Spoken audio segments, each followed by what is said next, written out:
The betrayal, Judas and the price of a kiss. The night is cool, and the stars twinkle over Jerusalem. You hear the sound of crickets. In a quiet garden, Jesus is praying, his face full of sorrow. His friends, the disciples, are nearby, but they're too tired to keep watch. The peaceful night is about to be shattered. A secret deal in the dark. Imagine you're walking through the busy streets of Jerusalem. The marketplace is closing, and the smell of spices fills the air. But in the shadows, something secret is happening. Judas Iscariot, one of Jesus' 12 disciples, sneaks toward the temple.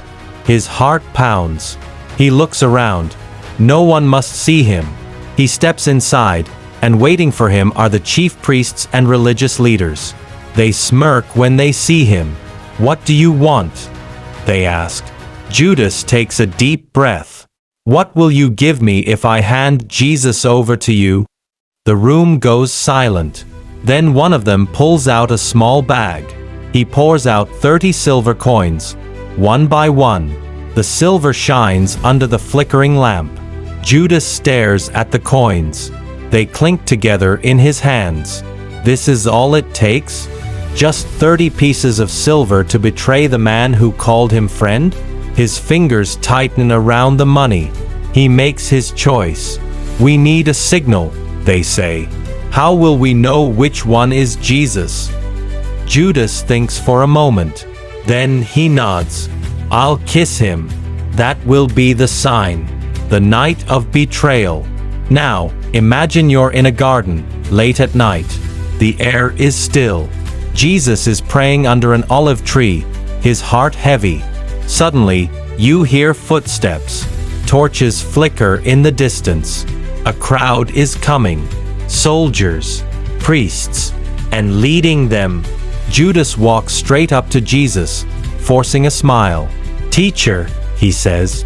And then, he leans in and kisses Jesus on the cheek.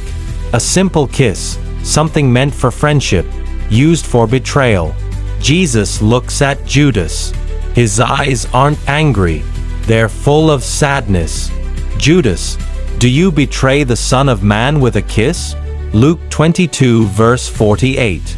But before Judas can say a word, the soldiers grab Jesus. The disciples panic. Some try to fight, others run away. And in the chaos, Judas just stands there, watching. His silver coins feel heavier in his pocket now. The weight of regret. Now, imagine you're Judas. The coins that once seemed so valuable now feel like chains around your heart. You watch as Jesus is dragged away, beaten and mocked. You thought maybe he would escape. Maybe he would fight back. But he doesn't. He willingly goes. A horrible feeling rises in your stomach. What have you done? Rushing back to the priests, you throw the silver coins on the temple floor. "I have sinned," you cry. "I betrayed an innocent man." But the priests just shrug. "That's not our problem," they say. The coins lie there, scattered on the ground. Judas stares at them, his heart sinking. He thought silver would make him rich. Instead, it left him empty. A choice we all have. Judas made a terrible mistake. But here's the thing, so did Peter. Peter, another disciple, also messed up that night. When people asked if he knew Jesus, he got scared and said, "No."